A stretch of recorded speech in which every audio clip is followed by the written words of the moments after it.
Yeah, that's fine. Shall I go? Here we are, Bob. Right. Shake hands. Yeah. May the best or the worst man win. Yeah, indeed. Indeed. Or neither. Okay. May the argument advance. So, ladies and gentlemen, before we start the clock, the thing that we're debating is a Christian critique of the Communist Manifesto. So I'm going to be giving my critique of the Communist Manifesto. Heiko's going to be defending the Communist Manifesto. And it's up to you to decide who has made the stronger argument, and for you to decide which one you want to believe in. Yeah? But just before we get going, can I just have a show of hands? Who here is an out-and-out communist? Who here is an out-and-out Christian? All right, I think I've got the home advantage. Oh, okay. Right? Okay. Well, who here's neither? There we go. Sam's got his hand up. Sam, I know Sam's a Muslim. Madam, what are you? Indecided. What are you, sister? Nothing. Okay. So we've got a couple of nuns. Exactly. We've got a couple of nuns. We got a Muslim, and the rest of you, majority of you, are Christians. And we're going to debate in Christian critique of the Communist Manifesto. So are we ready to begin? Yes. So I'll go first from my first word. Stable. Is that stable? Wobbler. Yeah. Yep, that's good. Okay, from my first word. Are you ready? Yep. So, ladies and gentlemen, the first critique of the Communist Manifesto that I want to offer to you is this. I'm going to offer a series, but they're basically to acknowledge that communism talks about a real issue of economic justice, which as a Christian, I completely agree with. There's a real question of economic justice that faces us all as a society and as a civilization. However, communism gives an analysis of this economic paradigm, or rather it gives an economic paradigm to this injustice that rests upon certain conditions that as a Christian I believe are fundamentally wrong. Marx, in his philosophy, built his philosophy on a Feuerbackian materialism. The idea that the world is simply a material existence and that there is nothing outside of materialism, and that all such things that are outside of materialism are mere projections of our minds. However, ladies and gentlemen, I'm going to demonstrate to you very clearly that this is false. The laws of mathematics are independent from our mind. They exist in nature. Childhood development shows that children learn to count even before they're 1 year old by their encounter with nature. It is their encounter with nature that allows them to begin to lay the foundations of mathematics in their psychology. And the laws of mathematics are independent of our reasoning or ability. We see mathematics in the universe. We encounter it in the universe. The distance between the Earth and the Sun would still be the same, regardless of whether anyone was there to identify it. Maths is a code breaker, a code that we have used to break into the mathematics of the universe. And that mathematics describes the universe to the nth degree. Mathematics, along with the values that you live by. How many minutes, bro?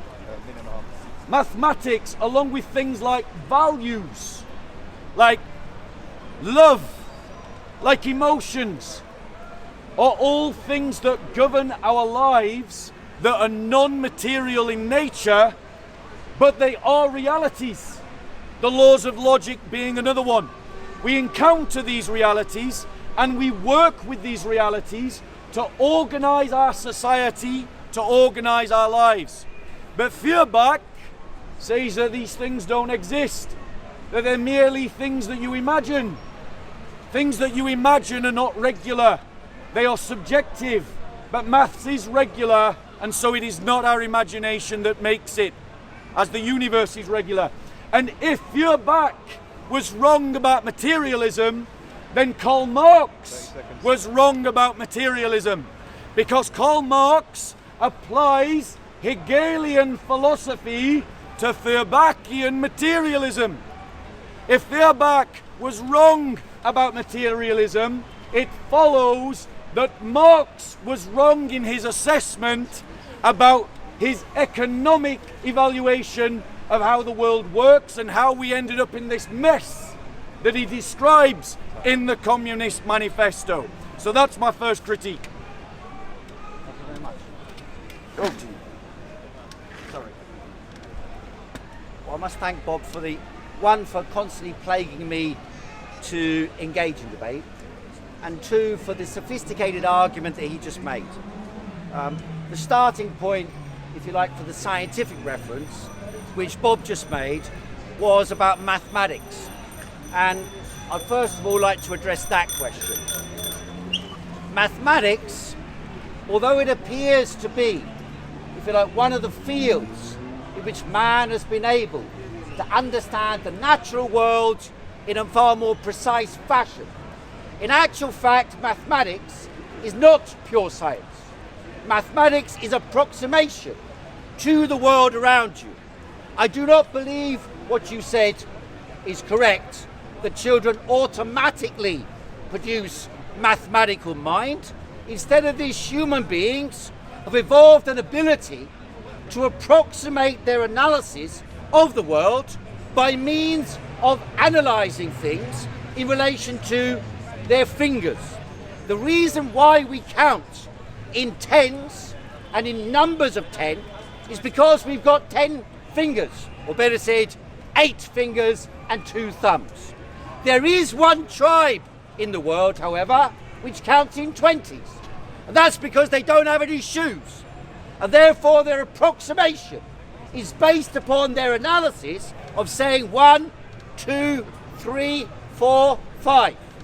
What Marx argued philosophically is what the question that you've been addressing is: when we approximate to reality with mathematics, that we are not actually examining reality. Instead of this, we're coming close to it. So there isn't actually any object that is exactly the same as another object. By using mathematics, we approximate the reality of the world. It allows us to estimate, it allows us to calculate, it allows us to build, it allows us to engage in scientific thought, but it is not exact reality. It is an approximation to that reality. I can show this to you, because if you ask the question, what is pi? Pi, by definition, I used to know a guy, Eric at Speaker's Corner, he could reel off about 20 numbers of pi. But pi continues forever. It has no final answer. In mathematics, this is the simple reality, that although for approximations purposes, mathematics can be used to enable us to navigate the world, like all scientific ideas, including Marxism, by the way, it does not mean that it is reality. Feuerbach, who you mentioned earlier, as a precursor idea to Marx's ideas, and a contemporary of Marx, Feuerbach said, to come on to the Christian question, man first shapes a piece of wood and then bows down and worships their own creation.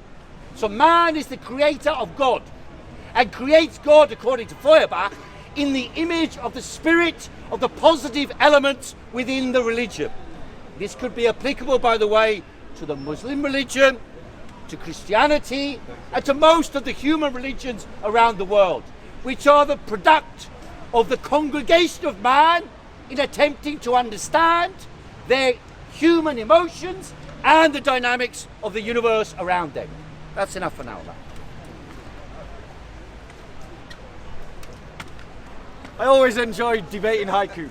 It's a great speaker, very eloquent. This is how Speaker's Corner should have always been.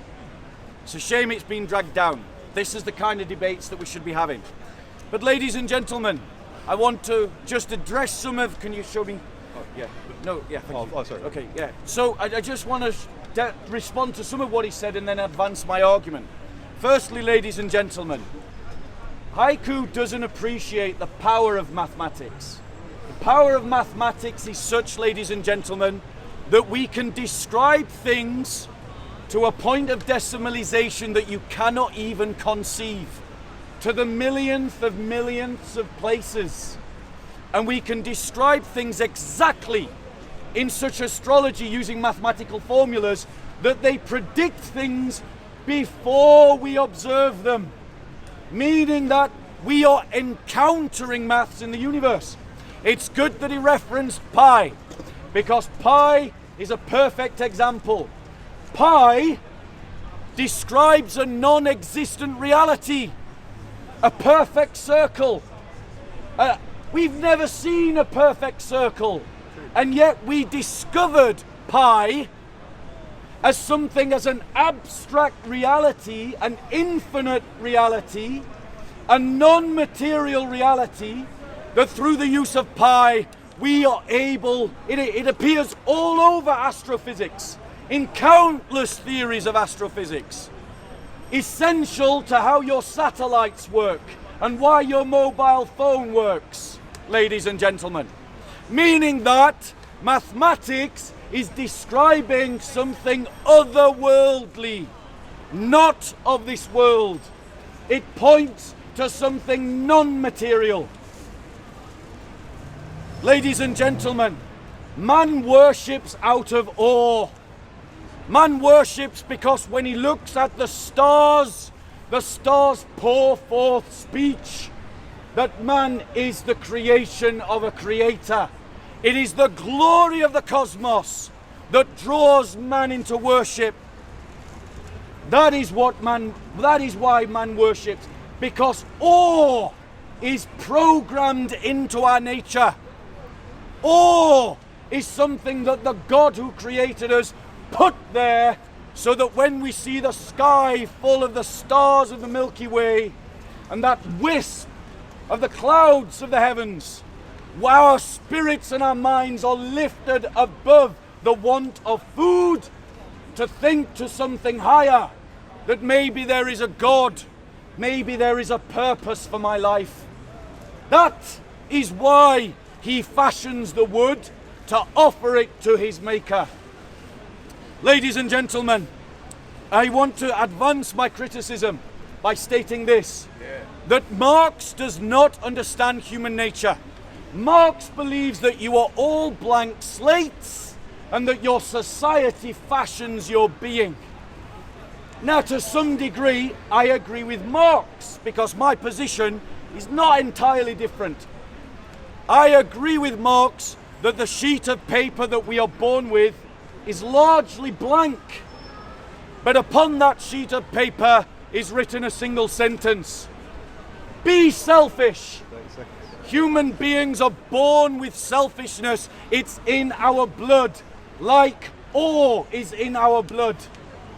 This nature distorts our world and distorts our activism and life, including how we behave economically. And it is out of that selfishness that economic injustice arises.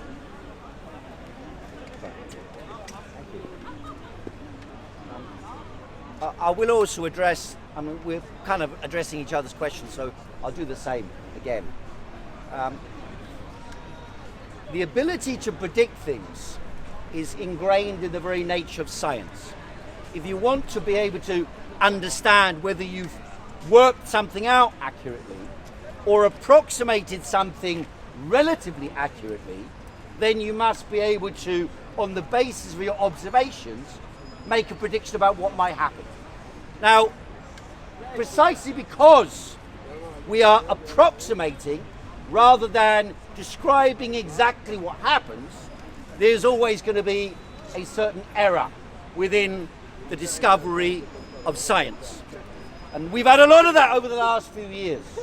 People claiming they know science, people claiming the science leads their pathway, and yet in reality, they led us up the garden path and led millions of people, or billions of people, towards a despair, destruction of their lives, and even the destruction of individual lives through you-know-what.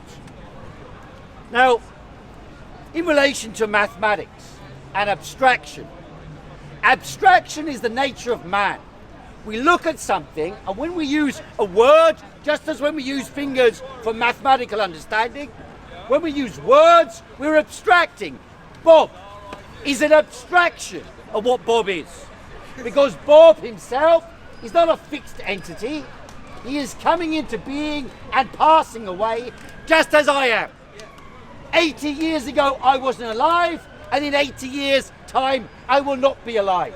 And therefore Heiko is something that is come into being in 1963 and will pass away, hopefully not by 2024.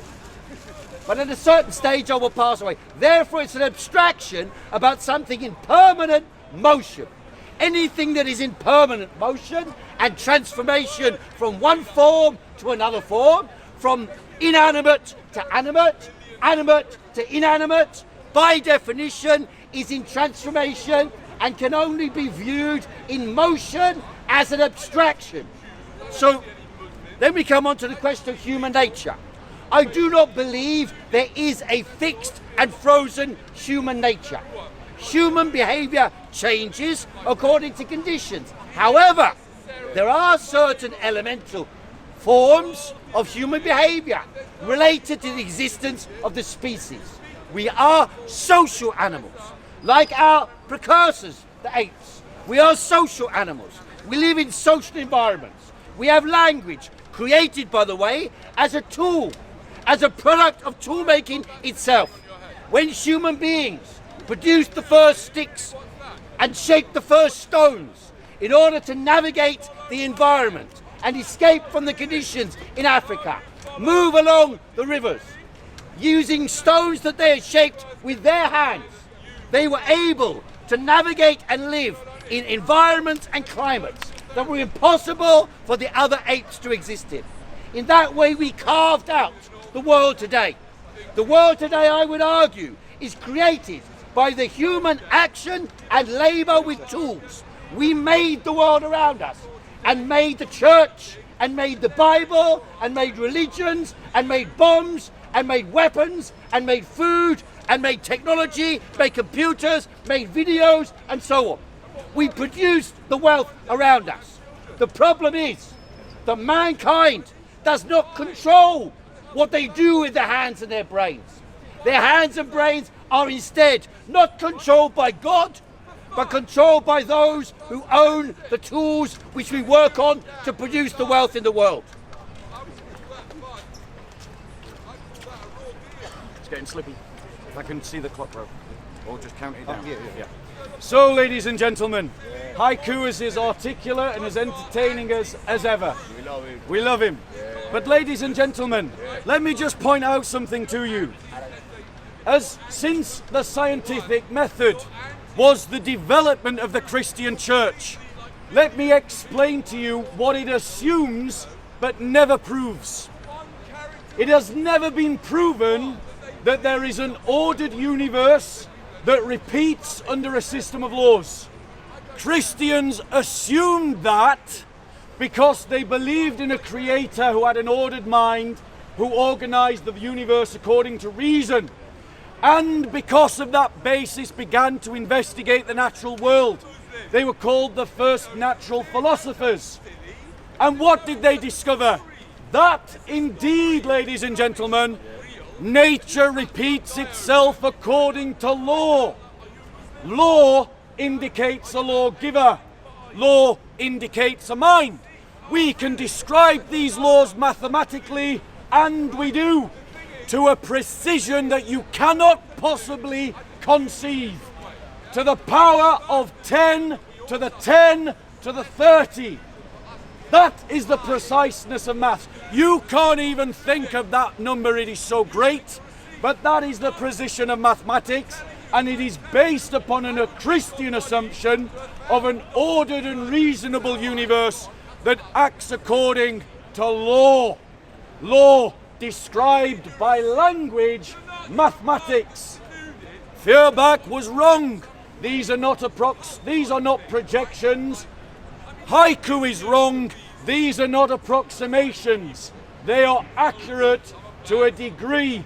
The question is just what kind of degree. It goes on and on and on. Now, ladies and gentlemen, Haiku admits when he says that human beings have elemental behaviors. If humanity has elemental behaviors, humanity is not, as the Marxists say, projection. Humanity, if humanity has common elemental behaviors, is object. As object, humanity is reality. He is a real thing, not the creation of environment. You all know this because you're educated in genetics, because you can tell the difference between a human and an ape. Genetics is a hard fact. You can't escape from it. But those genetics wire you to have a sense of values. They wire you to have a sense of awe. They wire you to have a sense of love and affection.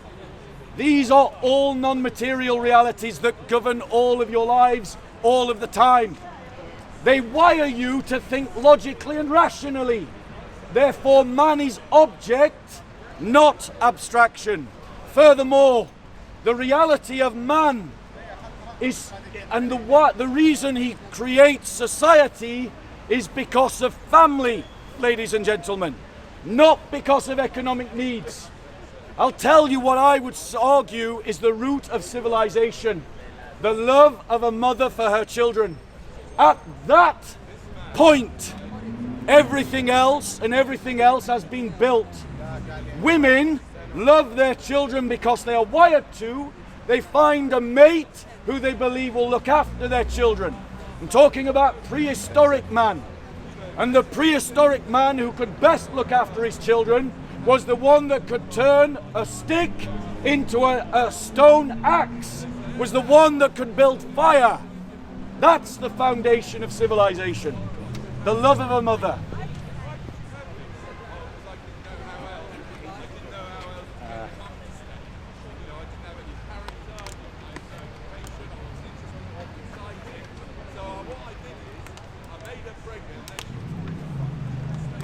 Okay. So,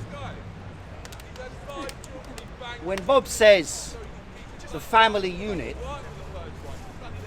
is independent of economics, I beg to differ.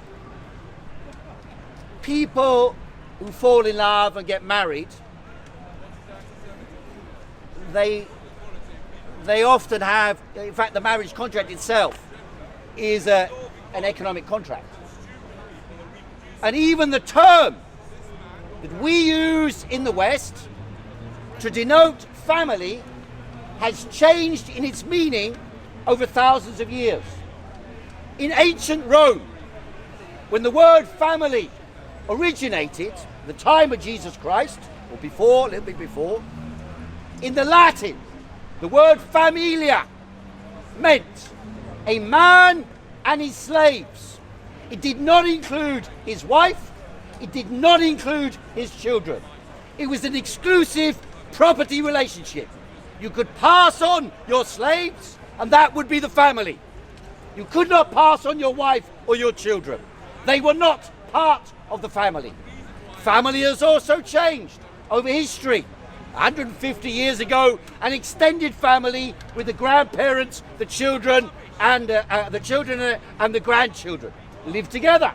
In other communities, for example, in Papua New Guinea or in Malaya, in the longhouses, people live in collective lives. Often there were, in history, matriarchal or matrilineal communities. In Chinese, the very word for family name is descended of the woman. So there is truth in the idea of the maternal love, because naturally the child comes out of the woman. They have naturally their greater love for the children than the man, in that direct sense. And matrilineal descent also exists in the Jewish community. There are communities, even to this day, that are matriarchal. For example, the Yao tribe in Yunnan province. the Bantu in Africa. And there are many others historically where women have had a higher position than they have today, or a relatively equal position with men. And therefore the family itself, as a unit, has been changed according to certain conditions. What are the conditions? In Tibet, for example, brothers marry one woman.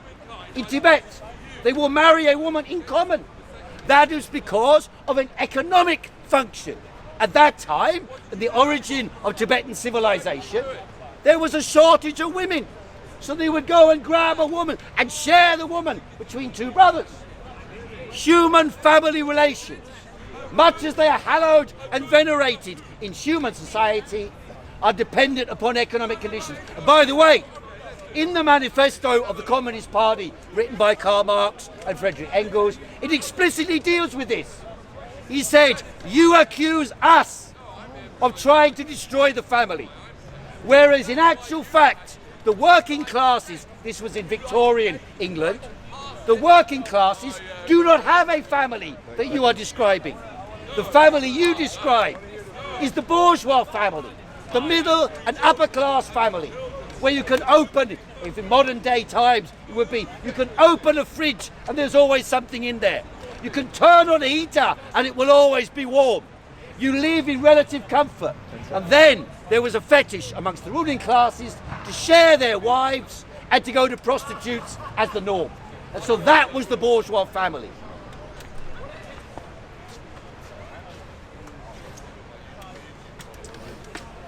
So, ladies and gentlemen, at no point did I describe the family. Not at all. Just watch the videos again. All I said was that civilization was created from mother's love. That's what I said. Because that is how civilization formed. A woman would seek her best mate, she would create a mate, and then her matrilineage would go on, and she would seek to create a man that would help to protect her children, and then the men would work together to protect their children. So at the heart of civilization is the mother's love. The Communist Manifesto is the idea. I suppose you could flip it and say the heart of civilization is the sex drive of men as well. I mean, you could flip it that way too. But the point is, it is the basis of civilization is not economic transactions, as the Communist Manifesto argues. I'm not in favor of the bourgeois family criticized by the Communist Manifesto. I don't deny that families interact with economic realities and that economic realities form and fashion our lives. I'm simply questioning what is at the bottom of the movement. That's the argument that I'm making. Let's be clear, families are born of blood. That's what makes a family, and that has been true no matter what the economic situation is. Because mothers die for their children all over the world and have done so since the creation of man, and have never not done so regardless of the economic situation. Ladies and gentlemen, and this brings me on to another point of our argument that I want to make, is that the communists see political injustice and economic injustice in the world, and they call the world to revolution amongst the proletariat. They want, it is a doctrine and a philosophy of envy that seeks to pit the proletariat against those who are economically better. Christians are every bit as committed to creating a just society as the communists. We are, and we have. Christians abolished the slave trade. Christians gave women rights because he was right in his description of the Roman family.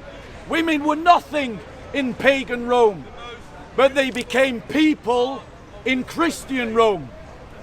Christians developed the idea that anyone is equal in Christ regardless of the colour of their skin, that slaves were equal to their masters at the agape feast of the church. Christians were the ones that abolished the gladiatorial system and the spectacle of feeding men to lions. Christians were the ones that outlawed murdering your slave because they were a person and not a piece of property. Christians were the ones that for 2,000 years have abolished slavery, something that keeps reoccurring because of economic injustice. And Christians today are still fighting against slavery. But Christians believe in reform, not revolution, because revolution will always give way to sin, give way to selfishness, in which, to quote Animal Farm, all animals are equals, but some are more equal than others. The revolution of the proletariat is destructive to society. Go and look at the Soviet bloc for evidence.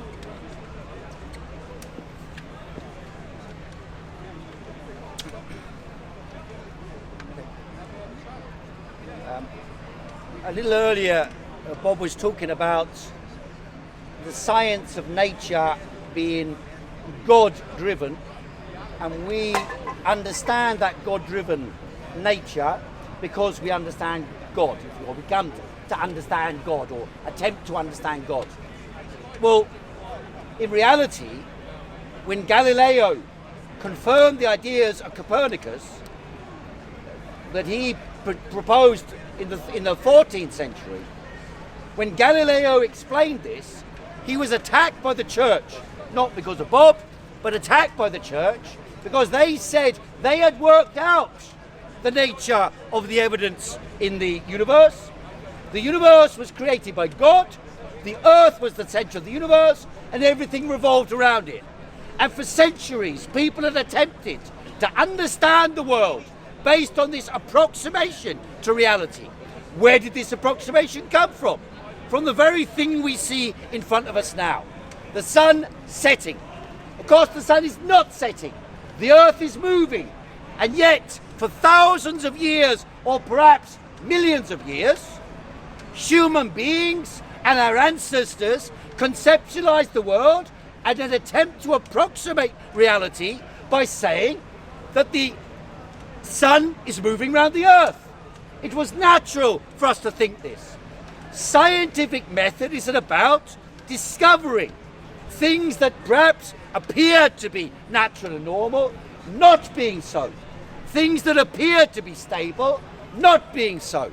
So things that are fixed and stable, for example, again, you mentioned, I think it was family units again, born of blood. Born of blood was the argument. In fact, in many times in history, there have been group marriage. There are many communities around the world where you don't know, some communities don't know who the father is. There are matriarchal communities, even to this day, where all children call all the women mother. And the brothers are considered brothers. The men are brought in for procreation and expelled thereafter.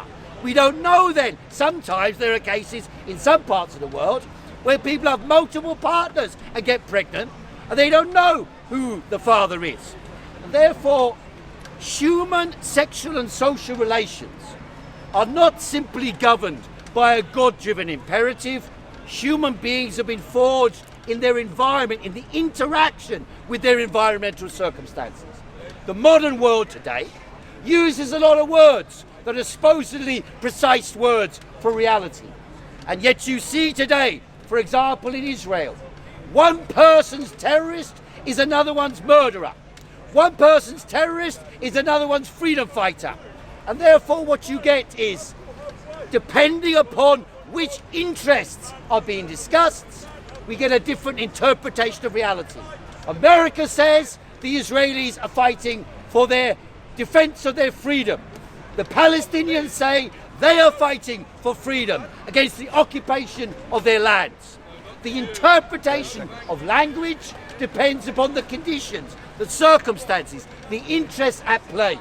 And therefore, I do not believe it is correct to have an ahistorical view of language, an ahistorical view of mathematics, as if it's something created by God and all of us therefore are merely approximating God. We're approximating the universe, understanding of the universe but we're also doing so based on particular interests of particular groups.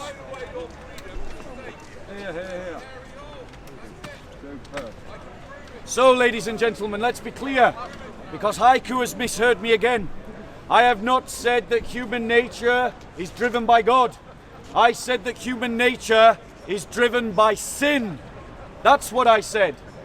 And to this, I want to call you to the only true revolution, the only true path to which man can achieve justice in this world, and that is by submitting ourselves to Christ, by recognizing our own sinful nature, and by rebelling against that natural selfishness that at every stage and in every way can distort human behavior and can twist the way that we behave. But I want to be clear, I am not calling you to utopianism. That is the fallacy of Marxism. That's the fallacy of the Communist Manifesto. It promises you a lie in which every problem in society will be solved by the eventual establishment of communism, in which there will be no injustice. These are lies. Human beings are always and will always be in a spiritual war against their own selfishness. And it is only when we address that that we can truly begin to mitigate the problems and the injustices that we see in the world. It's only when we take seriously discipleship in Christ and love our neighbour as we love ourselves and seek the good that we want for ourselves, for our neighbour, that we can begin to mitigate the injustices of sin. These injustices can never be fully washed away. They're historical, institutional, they are rooted into every aspect of our lives. And so it's a constant clean-up job.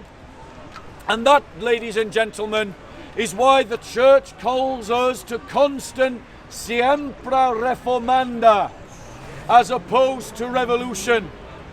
Ladies and gentlemen, this true revolution, this true way of establishing justice is done when we join the church, when master and slave unite around the Eucharistic feast and recognize that all are made in the image of God and all share in an equal dignity.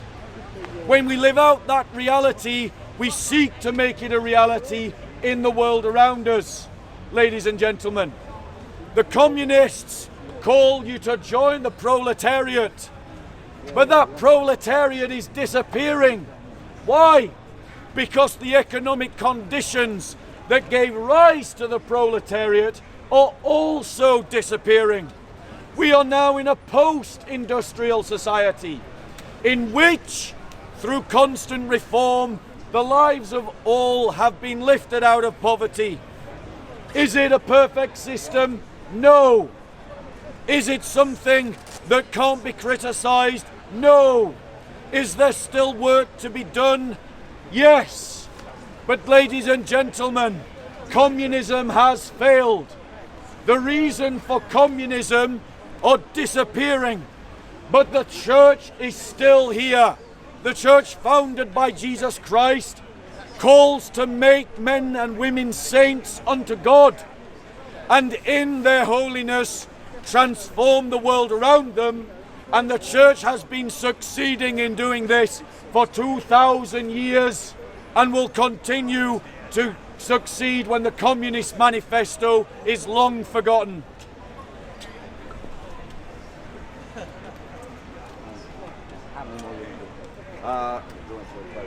Yeah. Do you want to do? Okay. No, two more each. Two more each. Done. Or one longer one each. All right. What? 8 minutes. That's two. All right. We're gonna do 6 minutes each. No. This one 4 I've got because I'm replying. Okay. And then thereafter. So 4, and then 6. Yeah. Okay. Yeah. Yeah. Okay. The discussion about revolution. I don't know if it was a slip of the tongue, but it was an issue that was raised earlier about slavery. So Bob said the Christians got rid of slavery.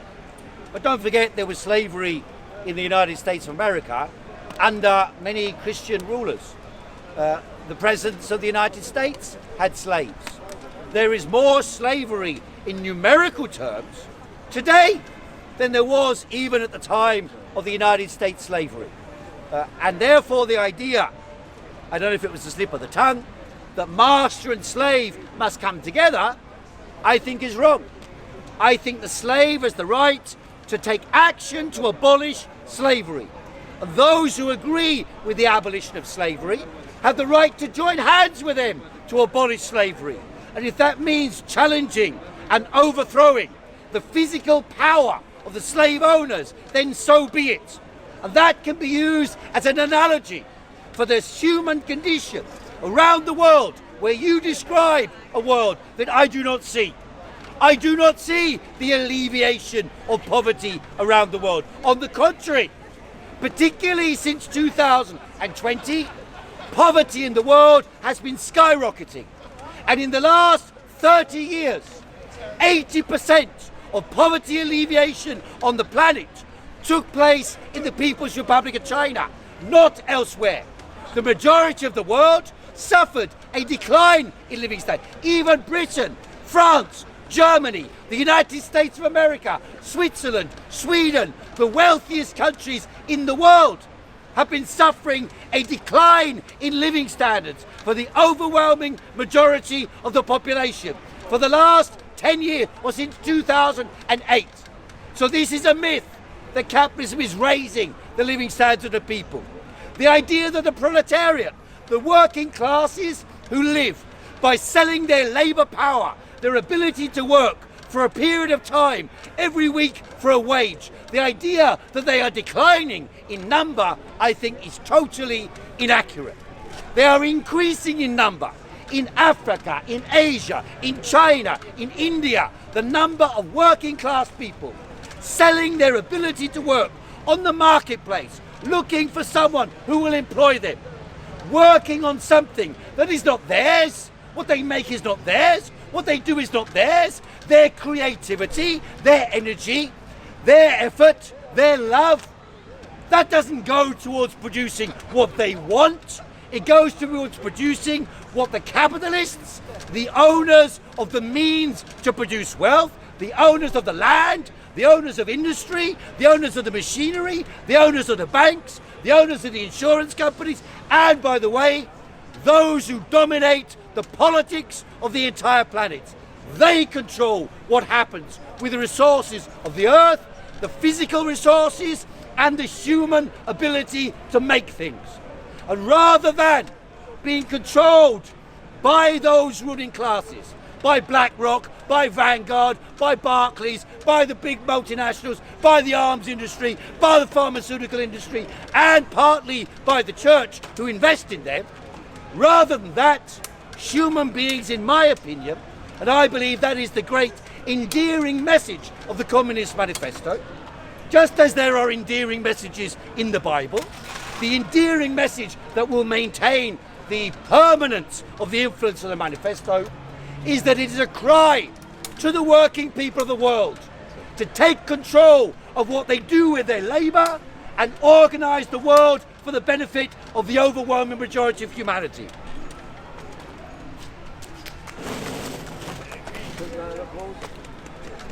So, ladies and gentlemen, no one is denying that there are economic injustices that must be dealt with. As a Christian, I want to see a world in which people are not trapped in poverty. We're doing 4 minutes, 4 minutes. So I want to see a world in which... I'll just stop until you reset the clock. It was 6. No, it's 4 minutes, 4 minutes. 4 and then... Did you just do 6? I did 4. Right, so it's 4 minutes, 4 minutes, then 6 minutes, 6 minutes. These are 6. Okay. Another. So, ladies and gentlemen, I don't deny that there are economic injustices that we should deal with. But the question is, what's the best way to deal with them? The Communist Manifesto encourages us to be men of violence, to envy those who are better than ourselves, and to take control of the means of production through an act of force. But we have real world experience of what that leads to. Look at the communist world everywhere in the world. It has led to failure. It has led to destruction. It has led to death. 20 million Christians died in the Soviet Union. Christians are being arrested in their thousands in communist China. And for what crime? Because they aren't communists and they won't worship the Communist Party. That's what communism leads to when you decide that the ideology is more important than the human person. Ladies and gentlemen, masters and slaves, the bourgeois and the proletariat must work together to alleviate the poor. You do this by changing their heart, by changing their attitude. In other words, by making them saints, ladies and gentlemen. He talked about the slavery in America, but he forgot to tell you that those American slave owners gave revised Bibles to their slaves. Why? Because the Bible inspired the destruction of the slave trade, and the people knew it. And so you can go and see slave Bibles where they've taken out entire chapters, words, verses and books, precisely because they feared its revolutionary idea that slaves and masters were equal. Ladies and gentlemen, all economic systems, whether you're a capitalist or a communist, all of them fail when they are critiqued from the perspective of the environment. I am not a capitalist. Capitalism will fail because it does not value nature, and it sees nature as only valuable insofar as it meets the needs of man. The problem is, communism shares that understanding of nature. But as a Christian, I am committed to the belief that God said that the world was good before he created man, and so nature has a dignity separate and independent from the nature of man. The reality is, ladies and gentlemen, all of our economic systems are failing, and they all will fail until we recognize the intrinsic dignity of the world around us, and that we recognize that the otter has as much right to the river as the town. Ladies and gentlemen, this is where we need to start building a new economics, and it is neither capitalist nor communist. And the reality is, ladies and gentlemen, if the ecosystem collapses under our feet, it will not matter whether you are a communist or a capitalist. You will starve all the same. You will die of sunstroke all the same. We need to move beyond this debate because the issue we face is far greater, which is the collapse of the ecology under the weight of industry. To be honest with you, I'll just do 6 minutes now. Let's do 6 minutes. I don't want to do another 4. You do 6 minutes and I'll do 6 minutes and we're done. Oh, all right. Sorry. Yeah. So, firstly about revolution. Well, we both talked about revolution. He's talking about what he believes is a Christian revolution, which he thinks will remove the sins of man and make human beings more closely in relation to their maker, and that this will, if you like, alleviate the problems on earth. I'm not sure if that means that everyone in the world is supposed to eventually adopt Christianity. I don't know if that's what the argument is. But if it is, well, good luck to you. I don't see it happening, but good luck to you. You probably don't see anything I'm arguing happening. So be it. We're talking about ideas, about how human beings can live on this earth. We're not talking about what God told us to do. We're talking about how we think ourselves in this world, living in real conditions. And those real conditions give rise, under capitalism, to the most grotesque inequality in the history of humanity. 8 individuals, this was several years back, it's worse now, 8 individuals own more wealth than half of the world's population. So the idea that poverty alleviation has resulted, it hasn't. There is more inequality in the world today than ever before in human history, and it is accelerating as a consequence of the accumulation of the technology, of weapons, of computers, of artificial intelligence, of pharmaceuticals, of chemicals, of bacteriological sciences, and also, by the way, of those who proclaim themselves to be the defenders of the ecology. Beware when people tell you they are about to defend the whole of humanity with their economic activity. Beware of those who tell you they are protecting the planet. Beware of those who tell you they are protecting the environment. What they are actually doing as we speak is they are organizing to seize control of nature, to privatize nature, to pretend to you that you should not travel anymore. You should be restricted in your movement, because otherwise you will destroy the planet. You shouldn't use what God gave to man, the oil, the gas, the resources under the earth, which have existed for millions of years and are constantly being reproduced by the dynamics of the internal motion and matter of nature under the earth.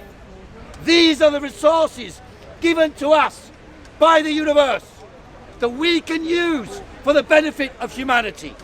But some people, those who own, those who control the wealth of the world, those who control the banks, the largest companies, 140 companies, control 40% of the wealth of the world. 780 companies, the world's largest, own and control 80% of the wealth of the planet. Those thousands of people who run those companies, 10, 20,000 people, and their hangers-on, they shape the destiny of humanity, but not consciously.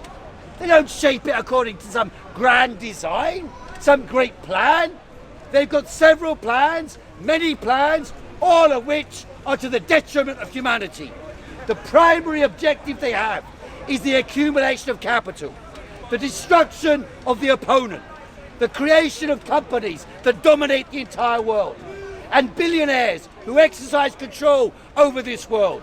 They seek to expand their power, to maintain their authority, and to use all the weapons at their disposal: technological, scientific, economic, political, and, as we can see in the last 3 weeks, military, to maintain their wealth and power to the detriment of the overwhelming majority of humanity to this day.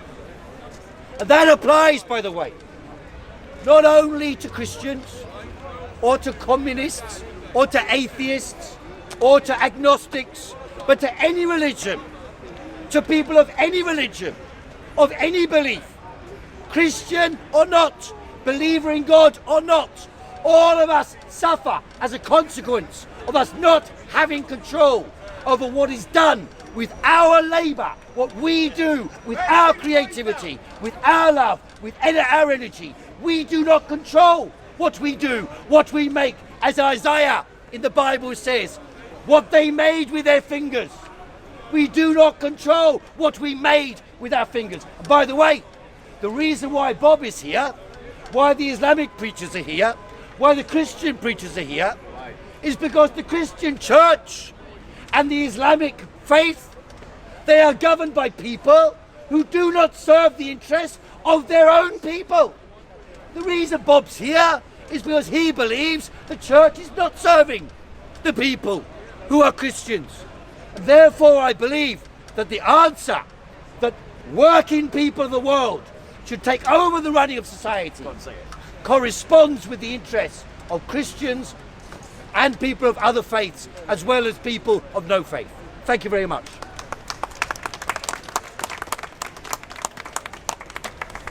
Final 6 minutes. I was really hoping he was going to say, workers of the world, unite. Well, I said it pretty All much. you have to lose are your chains. Yeah, So I'm a bit disappointed that he didn't say that. You've done it. So, ladies and gentlemen, I want to tell you that communism has failed in its own terms. Communism has failed to create a proletariat. Communism has failed to bring about the revolution. Communism, even when it had momentary success, has only brought destruction and failure to the societies where it has dominated. But the church has succeeded in its own terms, because in every generation the church raises up saints. And what do those saints do? They fight for the poor and the oppressed. And they have done that for 2,000 years, and they are still doing it today. And I join with Heiko in raising up awareness about the plight of the poor. But the solution to the plight of the poor, ladies and gentlemen, is not in revolution. It is not in a dialectic of envy and violence. It is a rigid, stern, firm commitment to the transformation of society, inch by inch, centimetre by centimetre, policy by policy, rule by rule, that elevates the poor out of their deprivation. But ladies and gentlemen, the reality is that as a Christian, I am not committed to any economic system. The church lived in an economic system of slavery, of feudalism, of industrialization, of post-industrialization, of Soviet communism, and in all of those economic systems, it raised saints that worked for the betterment of the people that were around them, because they were inspired by their love for their neighbour. Ladies and gentlemen, to establish that sense of justice that our hearts naturally yearn for, which again demonstrates that it's not Feuerbackian materialism, but we yearn naturally for this non-physical reality we call justice. It is because our hearts yearn for the reality of God, from which all justice flows like a river. And so by embodying him in our lives and becoming saints in his holy church, then and only then are we properly equipped to bring about the only true revolution. Not revolution against economic systems, but revolution against the selfishness in our own hearts. That selfishness that prizes our side over theirs. And communism leans in to that selfishness and inspires you to buy into that selfishness. Ladies and gentlemen, I agree with his criticism of the economic campaigners of today. That campaign has been hijacked by people that are abusing it for their own selfish interest, thus demonstrating once again another evidence to the fact that we are naturally selfish, and that is the root of our problems. A problem we cannot solve. It is a problem that we can only mitigate through discipleship in the way of Christ.